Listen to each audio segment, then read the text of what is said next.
guys, welcome back to my allotment diaries. My name's Emma. These are my allotment diaries. Welcome back to my allotment plot after what has been a red alert heatwave in the UK. So it's been like a really hot few days. This is the last official day of the heatwave. I haven't been down here throughout the heatwave because it's just been far too hot for me. I've just not been able to cope. There's no way I could come down. But now it is 8:30 at night on the last day of the heatwave, and I've come to see if everything survived. So I know so many of you have probably been to your plots and watered lots over the heatwave. I haven't. It has just been too hot here in London. It's got up to like 40 degrees and I've just not been able to. It's a half an hour walk here and a half an hour walk back. So to be fair, that is quite a lot, especially in 40-degree heat. Also, I think I have mentioned this before, but underneath these allotments are springs. So they used to be like springs, so like pools of water. So things do tend to survive once they're a little bit more established here. Newer crops not so much, so seedlings that sit on the surface not so much. But any crops that have kind of got going and got their roots in the ground tend to do okay. So let's have a look and see if that theory is correct. Starting with the greenhouse, so in here, got here about 10 minutes ago, my tomatoes are all doing really quite well. I did leave my greenhouse door open and my windows open, but it's not going to do much when it's 40-degree heat out there in sunshine. But they have all done okay. They're not wilting at all. And look down here. Oh my goodness, look at the tomatoes. Aren't they doing so good? So all survived. Also, what's really unusual and I wasn't expecting, these lettuces here have done okay and they haven't bolted.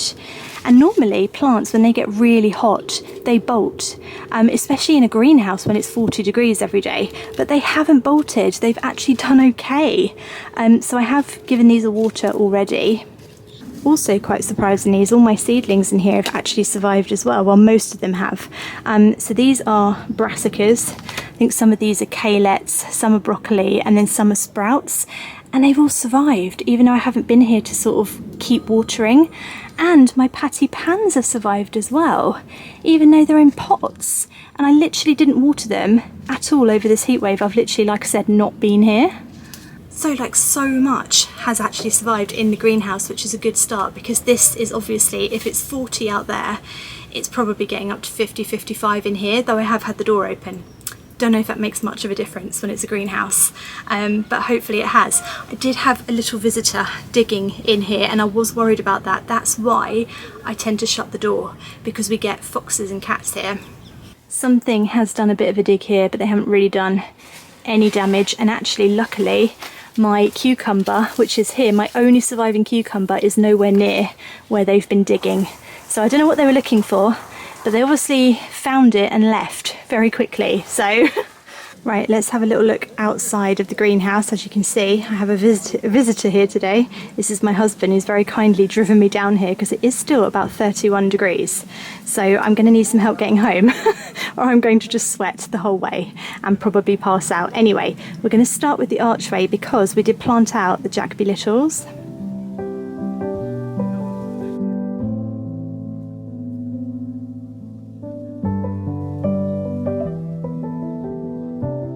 Firstly, look at all of my nasturtiums and how they have absolutely bloomed to life. Look at the different colours.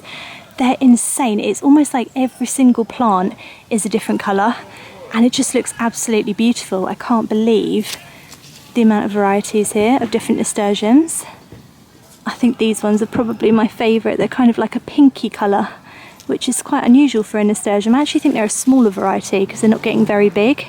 But aren't they just lovely? They're just coming all along the archway here. So beautiful. Oh yeah, there's a pale yellow one here, which is one of my favourites as well. Look at this. Isn't that stunning?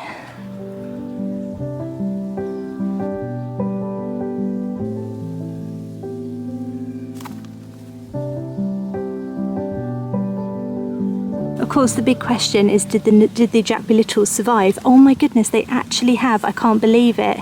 So this is one, and then look at this one. Look how teeny tiny he is, and he's actually survived. I don't think it's got anything to do with the slug protection. I really don't. I like to think it has, but because we've got loads of leaves overhanging, the slugs could have easily kind of slithered across here in a Mission Impossible style meal. Walk to the dining table basically and eaten them, but they haven't. I actually can't believe it. They've actually survived. I don't know if you remember, but my theory for planting out the Jacoby Littles when I did was that because we were about to go into a killer red alert heat wave, no slugs and snails would be out and about to eat stuff. It did not turn out that way, because the first day of the heat wave it was super hot, and then at night time we had a storm and it was so much rain. It rained all night long. The next day we had another killer heat wave, and that night it rained as well. And when I woke up in the morning and went into my back garden, my whole back garden was full of slugs and snails, and you guys were messaging me saying, Emma, did you see the rain? I think your Jacoby Littles will be eaten. Well, lo and behold, they have survived. They have also survived the other side, and also look at this, the little runner beans come up as well. So many of my plants have had a bit of a growth spurt, a lot of the runner beans being one of them, and they're starting to flower and actually climb up the archway, which is just amazing. So this is all a massive success. I don't know if these will stay alive. Look how small they are and vulnerable. I don't know, but hopefully.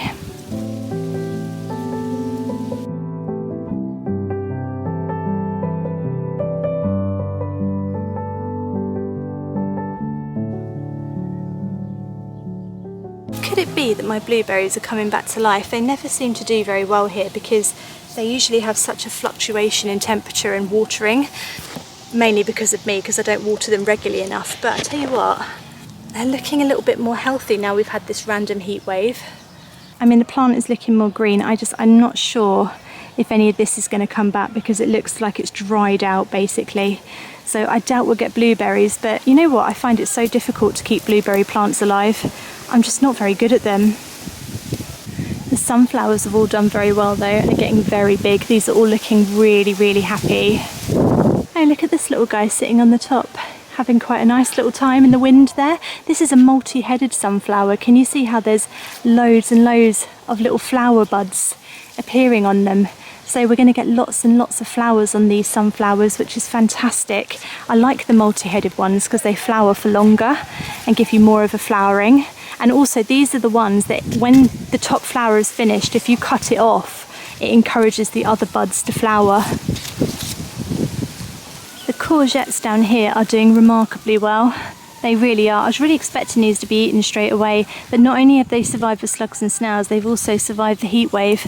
So I've got two very healthy looking courgettes here, and just behind the courgettes are my peas, and again they survived the heat wave as well. Look how well they're doing, despite the fact they've been starved of water for the longest time. Unfortunately, just behind the peas, we have our first casualty of the heat wave, which are my leeks. This little row of leeks here has dried up, shriveled up and dried up and just died. But however, the row behind it is still thriving, even though they're still kind of like blades of grass. It's survived okay, which is so funny because this row died and this row survived. I don't really quite know what that means. It's funny how very different areas of the allotment do differently in different temperatures. But even like in the same bed, in different areas of the same bed, different crops have done differently, which is really weird. But the sweet corn is doing fantastic. Getting really nice and big, and also we're getting some cobs on this now, which is fantastic.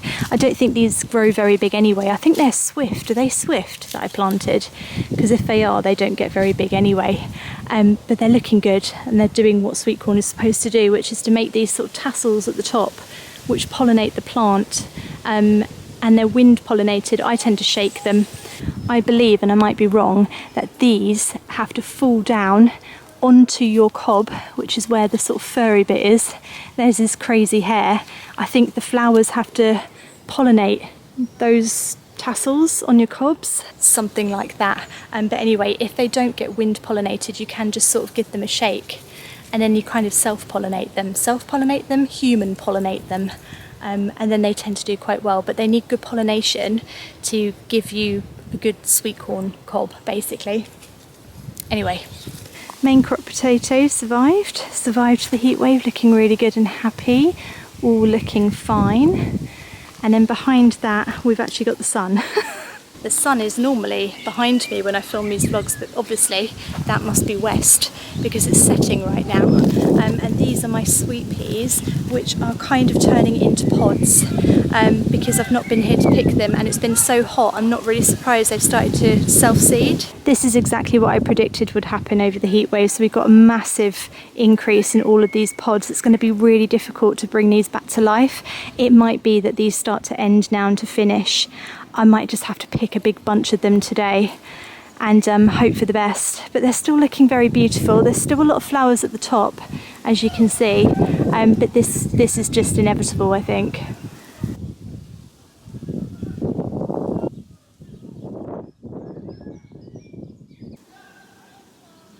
Right, moving on to the other side of the allotment plots. A few things on here I really want to show you today. So firstly, on my shed I've got this beautiful clematis and I've been waiting for it to flower and it finally has. One good thing about the heat wave is that it brings all the flowers out because the plants get under stress, and when plants are under stress and extreme heat they start to throw out their flowers, and boy has this clematis given me a lot of flowers very, very quickly. The whole plant is absolutely brimming with flowers and they're just gorgeous. Look at them in this light as well. Gosh, isn't that beautiful? Just so beautiful. And look at them in this light. Isn't that gorgeous? Right, this is another bed I was a little bit worried about with the heat wave because not everything in here is fully established yet. These sunflowers, I don't think they're going to get any bigger. Isn't that so weird? And they're actually giving me little flower buds already. So they're going to be like the world's smallest sunflowers. Why have they not got very big? I don't quite understand what's happened with these. It's very odd. And behind that, in amongst all these flower weeds, if you can call that a weed, I mean that is a Californian poppy, which is gorgeous in my opinion. I've got my sweet corn. These are done okay. They survived the heat wave. Oh, it's a bit bindweed on that one. I'll rescue you, mate. Yeah, they've survived the heat wave, which is quite lucky, I think. Some of the smaller ones might need a water. But you know what? This soil doesn't feel very dry. If I dig in here a little bit, there is some moisture in here, you know? Yeah, I'm not getting down that far, and actually it feels like quite full of moisture, which is why things might have survived. I think that rain that we had on the first 2 nights has really like watered deep down into the soil, and it's locked all the moisture in, so I think that's why things have survived.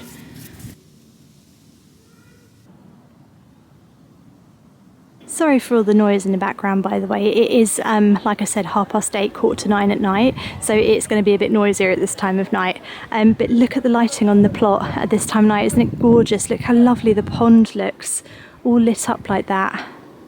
I did wonder if we would find any frogs today, because obviously it's been so hot. I thought they might all be going back to my pond and kind of having a little pond bath.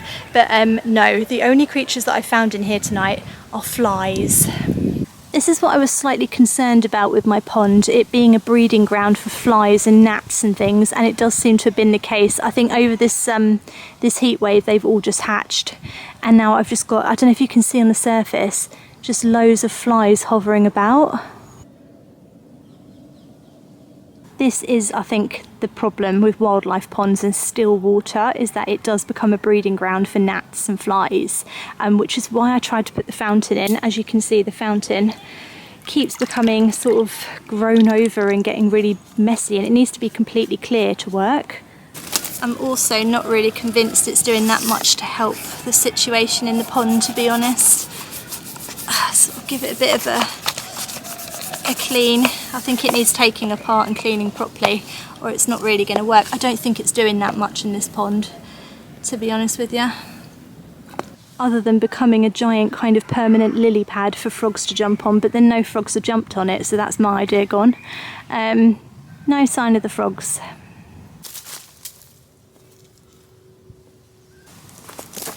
Right, this salad bed here was already starting to bolt before. I think this is Rocket, and I'm really not surprised that the Rocket has bolted. I think it was bolting just before the heat wave, because Rocket really only likes mild conditions, which is why you tend to plant it early spring or late autumn, when it's a bit cooler outside. So I'm not really surprised that that's bolted. I need to look up if I can eat it still. when it's got flowers and if the flowers are edible. I expect they are, but I want to check. What I'm really surprised about is that all these little seeds, I think this is pak choi and then some butter crunch lettuce, all of these have survived the heat wave. None of these have died, which really does indicate that the rain that we had locked in a lot of moisture. And also the lettuce at the back hasn't bolted and it doesn't look close to bolting, which is amazing. I am so secretly surprised and happy about that. My lettuce, like salad crops, and also really tiny little new seedlings were the two things that I was worried about with the heat wave. Those were the things that I thought were a goner. And the fact that they've survived is amazing. So let me know, has your salad crops survived? Did everything bolt? What about your brassicas? Did they all bolt? Did your seedlings survive? I'm so surprised all mine has, because we had a red alert here for the heat wave, and we did get a red alert heat wave. I've literally been housebound for like 3 days. It's got up to 40 on my thermometer. So I don't know what's going on. I think I've got very lucky.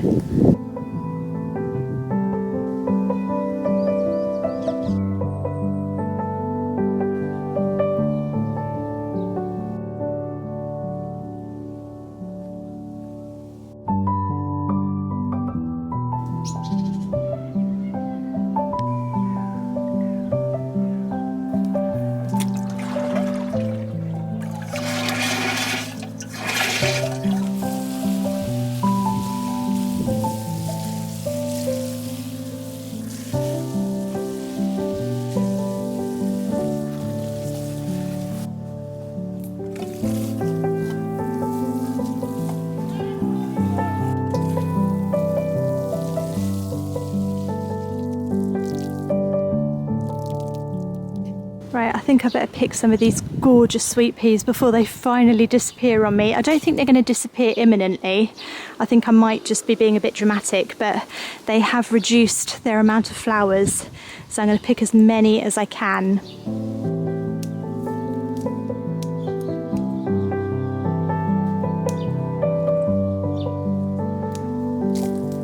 Their stems are definitely getting shorter. That's another sign that your sweet pea plants are coming to an end, when their stems start to get shorter. And I'm pretty sure, though I don't know for certain, that it's a stress response to extreme heat, or when they're finishing, because they want to throw out their flowers as quick as possible. I think they just make it as quick as possible and get their flowers out so they can set seed. That's what they really want to do, set seed. I'm struggling to find flowers that don't have a couple of seed pods on them, actually.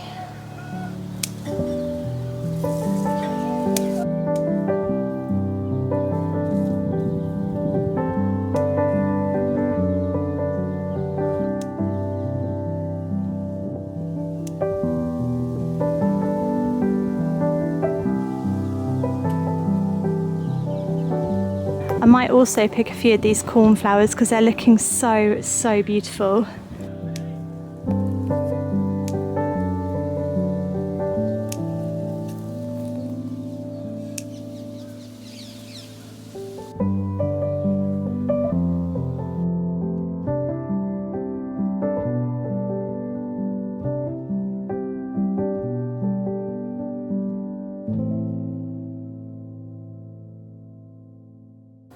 It really is so noisy here tonight, I do apologise.